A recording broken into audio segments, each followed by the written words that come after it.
আশ্চর্যের কি ব্যাপার, পরের দিন সকালবেলা এলাকার মানুষকে বললেন কি ব্যাপার, আপনারা বললেন একরকম, ঘটনা হয়ে গেছে আরেক রকম। লোকটা কেমন ছিল? লোকটা বলেন খুব খারাপ ছিল, অথচ আমি নবী আলাইহিস সালামের কাছে দেখতে পাচ্ছি। তাড়াতাড়ি করে তার বাড়িতে চলে গেল। যাওয়ার পর তার মাকে, তার বিবিকে জিজ্ঞাসা করা হলো এই লোকটা কেমন ছিল।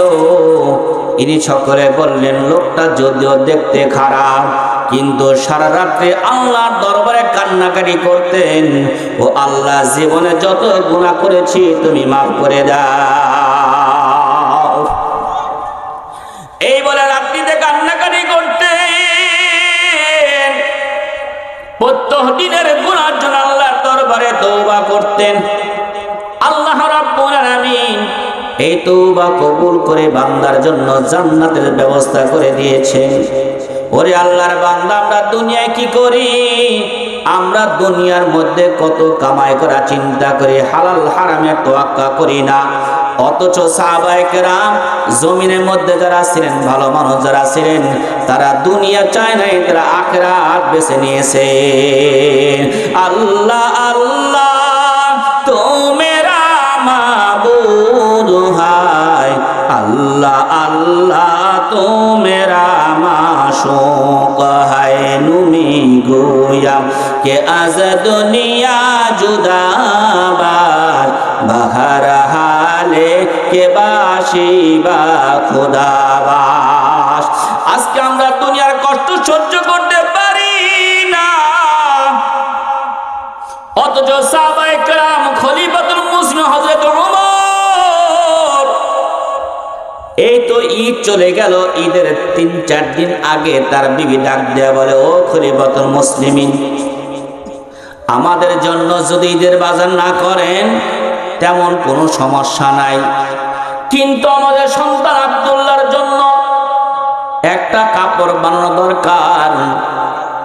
ওমর রাদিয়াল্লাহু তাআলা বললেন, কাপড় কেমন করে বানাবো? আমার তো কাপড় বানানোর টাকা নাই। বিবি এবার পরামর্শ দিচ্ছে, অসুবিধা নাই, আপনি হলেন খলিফাতুল মুসলিমিন, আপনি অর্ডার করলে রাষ্ট্রীয় কোষাগার থেকে আপনার জন্য 1 মাসের বেতন বরাদ্দ দিয়া দিবে। দেখবেন কিছু বিবি আছে পরামর্শ সেই দিতে পারে, আছেন এরকম, খুব সুন্দর পরামর্শ। ওমর রাদিয়াল্লাহু তাআলা বললেন, তাহলে কথা ঠিকই আছে, একটু পরামর্শ করে দেখি। ওমর রাদিয়াল্লাহু তাআলা চিঠি লিখলেন রাষ্ট্রীয়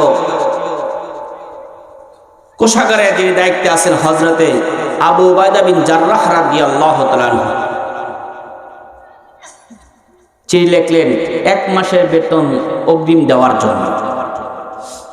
আমাদের দেশে তো কত মাস, আমি প্রধান শিক্ষক, আমি চেয়ারম্যান, আমি মেম্বার, 1 মাস 2 মাসের বেতন নাকি ব্যাপার হলো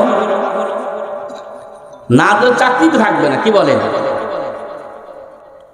এবার যখন খবর পাঠানো হলো, সংবাদ যখন চিঠি নিয়ে গেল, চিঠি নেওয়ার পরে চিঠি পড়ে একটা লাইন লিখে দিয়েছে। লাইনের মধ্যে 2টা বাক্য আছে, ও খলিফাতুল মুসলিমিন, আপনাকে 1 মাসের বেতন বেশি দিব, ঠিক আছে, তবে 2টা কথা আপনি বলেন যে আমি 1 বছর দুনিয়ায় বেঁচে থাকব, এই গ্যারান্টি আপনি লিখে দেন, তাহলে আপনাকে 1 মাসের বেতন দিয়ে দিব। দ্বিতীয় কথা হলো, আপনাকে 1 মাস পর্যন্ত জনগণ রাখবে কি রাখবে একটা নিশ্চয়তা দেন। আমাদের দেশে তো দেখেছি দুপুরে খানা খেতে পারে না, কি বলেন, আছে এরকম? আর খলিফাতুল মুসলিমিন যখন এটা কান্না শুরু করে, এটা যখন লিখে দিলেন, খলিফাতুল মুসলিমিনের কাছে চিঠি চলে আসলো, ফেরত আসলো। এবার দেখার পরে খলিফাতুল মুসলিম জিও কান্না শুরু করেন, কি ব্যাপার, এরা আমার চক্ষু খুলে দিয়েছে। আজকে আমি যদি এখানে 1 মাসের বেতন বেশি নিয়ে অগ্রিম নেই, কালকে তো আমার হায়াত শেষ হতে পারে, এটা আমার কে জবাব? ওরে আল্লাহর বান্দা, নবীর উম্মতের দল, একজন ভালো মানুষ যদি দেশের মধ্যে থাকে, অধীনস্থ গুলো ভালো হয়ে যায়, উপরে যদি খারাপ থাকে নিচের গুলো অটোমেটিকলি খারাপ হয়ে যায়। আমাদের দেখেছেন এবার তারেক জিয়া প্রধানমন্ত্রী, আগের সকল রেকর্ড ভঙ্গ করে দিয়ে কেউ লাগিয়েছেন বাবার ছবি, কেউ লাগিয়েছেন স্বামীর ছবি, কেউ লাগিয়েছেন নিজের ছবি। বর্তমান প্রধানমন্ত্রী কি করেছেন? পূর্বের রেকর্ড ভেঙে দিয়ে পিছনে এমন একটি কালেমা লাগিয়েছেন যা বিশ্বের মধ্যে সবার সকল মুসলমান অন্তরে দৃশ্য। কি বলেন, পান নাই? দেখছেন আজকে গতকালকে নামাজ, আগের যত প্রধানমন্ত্রী ছিল কোনোদিন কি জামাতে যেতে পারছে? আমাদের যেন লজ্জা যে 90 দশকের পর থেকে বাংলাদেশে কোনো পুরুষ মানুষ মনে হয় ছিল না। রেকর্ড হবে হয়তো আজকে 50 বছর 100 বছর ইতিহাস হবে, ওই সময় মনে হয় কোনো পুরুষ মানুষ ছিল না যার কারণে মহিলারা প্রধানমন্ত্রী ছিল। হবে না এরকম স্যার? এরকম হতে পারে, আল্লাহ না করুক। যাই হোক প্রিয় ভাইয়েরা আমার, আল্লাহ পাক আমাকে আপনাকে কেন পাঠাইলেন? তার গোলামি করার জন্য। আমরা কি গোলামি করি?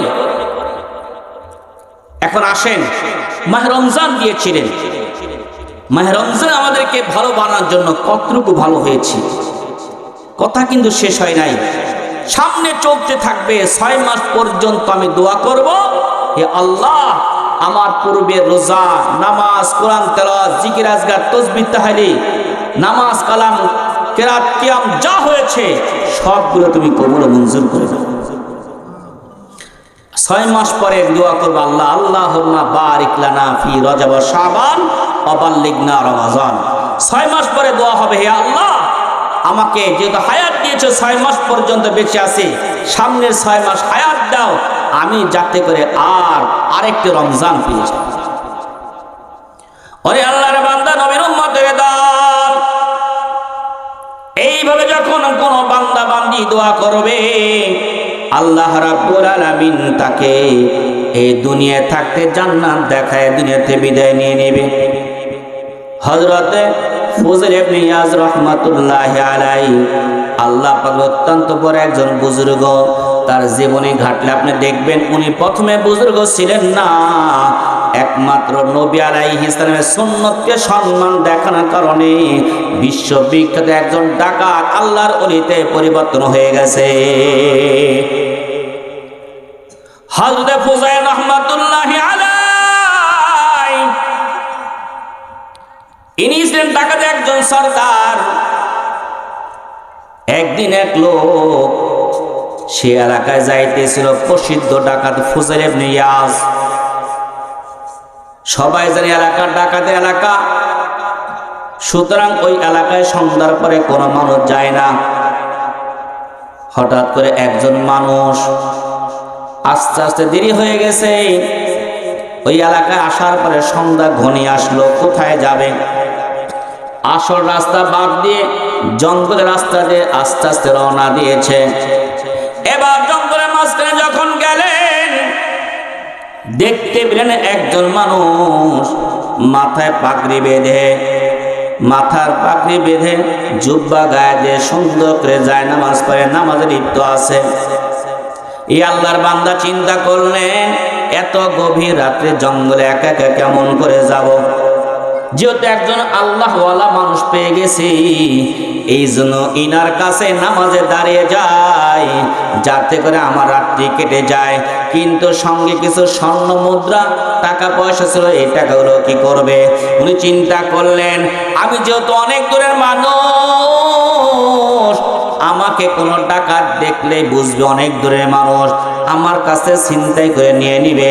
এই যেহেতু বেচারাটা এই আল্লাহর ওলি, যেহেতু এলাকার একজন হবে, এর কাছে দিলে একে কেউ চেক করবে না, সুতরাং আমার সম্পদটা ঠিক মতো পেয়ে যাব। আল্লাহর বান্দা বলেন, ও হুজুর আমার কাছে কিছু সম্পদ আছে, একটু মেহেরবানি করে আপনি রেখে দেন। এবার হুজুর কি করলেন? এবার জায়নামাজটা একটু বলেন জায়নামাজের নিচে রেখে দাও। উনি নিজ হাতে জায়নামাজের নিচে রেখে দিলেন। রাত্রি প্রহরের পর প্রহর হচ্ছে, গভীর থেকে গভীর হচ্ছে, শেষ রাত্রি হয়ে গেল। এমন সময় দেখে চতুর্দিক থেকে ডাকাতের দল এসে নাকে বস বলে ডাকতেছে।